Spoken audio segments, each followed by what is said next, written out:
Olá, galera concurseira. Meu nome é Alexandre Portela e a gente vai ver agora função exponencial. No caso, vamos começar com a ideia de exponencial como sua introdução realmente, né?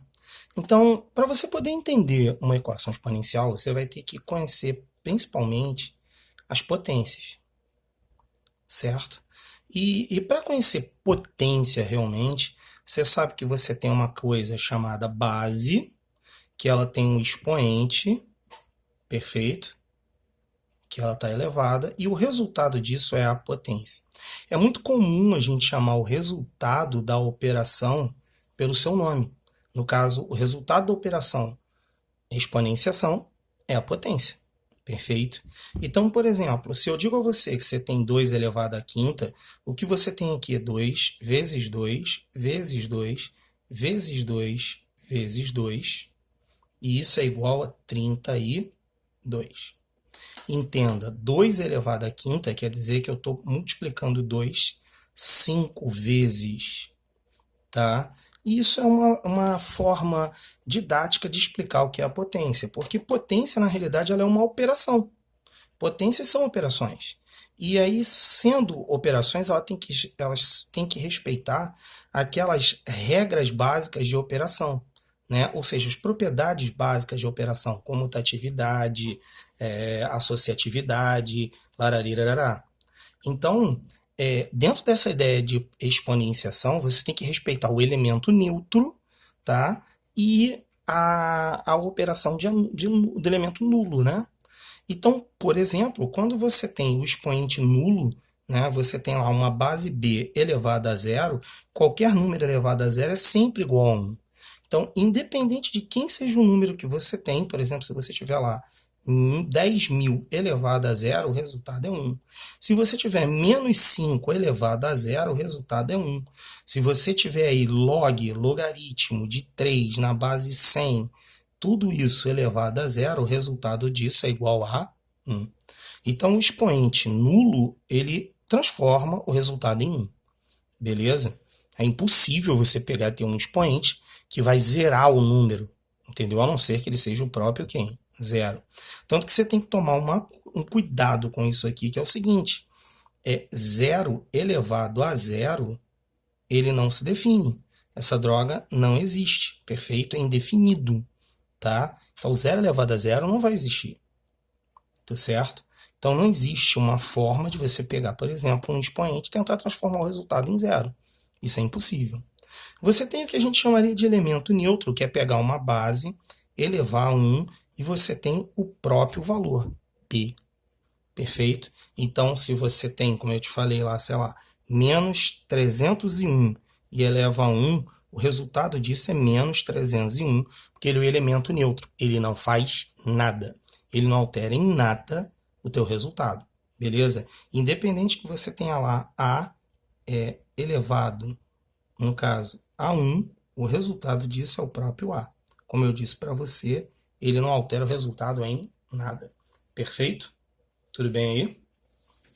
Bom, um outro expoente importante que a gente vai ter aí é o expoente negativo. Seria a ideia de b elevado a menos 3. Cara, o expoente negativo, ele não muda o sinal do resultado. Ele muda o posicionamento do número. Então, b elevado a menos 3, você vai ter que inverter o número. Esse menos no expoente está informando que alguém está no lugar errado. E depois que você inverte é que você vai poder operar. Então, por exemplo, só para a gente poder enunciar essa ideia, digamos que você tem ali, né, o valor número 2, beleza?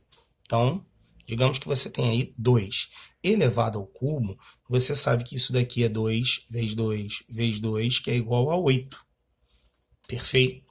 Agora, se eu tiver 2 elevado a menos 3, para poder fazer essa situação que você está vendo, primeiro você vai ter que tirar o sinal do expoente. E para fazer isso, você vai ter que invertê-lo, para depois você operar. Parece palhaçada, mas é importante para você não fazer besteira. Imagina que ao invés de você ter um número inteiro, como eu coloquei, você tivesse aqui uma fração. Por exemplo, a fração 3 quintos elevado a menos 2. Se você não mudar logo o sinal, quer dizer, na realidade, invertendo o número, quem está em cima vai para baixo, quem está embaixo vai para cima, e aí sim você pode elevar. Só que aí você tem um probleminha, né? Porque uma fração elevada, né, a um expoente qualquer, você eleva em cima e eleva embaixo.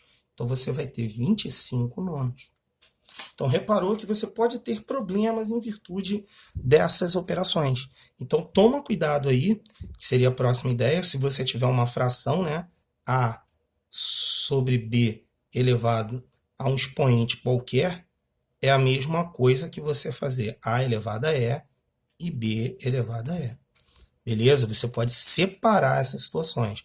Como também, se você tiver o produto de A vezes B elevado a E, você pode tanto juntar quanto separar A elevado a E vezes B elevado a E. Eu costumo usar isso daqui da seguinte maneira, colocar para todo mundo o sinal do equilíbrio químico para indicar que tanto vale a ida quanto vale a volta. Né? Quer dizer, tanto vale você separar a fração como juntar a fração. Tanto vale separar o produto quanto juntar o produto. Perfeito? Então, como assim, Portela? No caso, eu tinha feito para você 5 terços ao quadrado, eu separei. E no caso aqui, se você tiver o produto, nesse caso aqui, ó, 2 vezes 3 elevado à quinta, né? Por exemplo, então, tanto faz você fazer 2 vezes 3 elevado à quinta, como 2 à quinta vezes 3 à quinta, como você fazer também 6 elevado à quinta. Tanto faz manter separado quanto manter junto. Perfeito? Tudo bem? Cara, e por fim desses expoentes que você tem que conhecer para poder você trabalhar com a função exponencial, seria a ideia de você pegar e trabalhar aí com o expoente fracionário, A, né, no caso, elevado a B sobre C. O expoente fracionário é o seguinte, quem está embaixo vai para o buraco, quem está em cima continua em cima. Então, o expoente fracionário, na realidade, ele é um radical. Então, se você tem 5 elevado a 2 terços, isso quer dizer que você tem raiz cúbica de 5 elevado ao quadrado, que seria a raiz cúbica de 25. Perfeito? Bom, além disso, você pode ter aí os expoentes misturados, no caso, negativo com fracionário, uma fração misturado com fracionário, né? Ou seja, você pode ver a hibridização disso tudo aí. Perfeito? Mas para trabalhar com função exponencial, você tem que ter essa noção. Ok? Então, beleza, meu nome é Alexandre Portela. Essa foi a introdução para a função exponencial, para a equação exponencial. Nos vemos na próxima aula com a equação exponencial. Perfeito?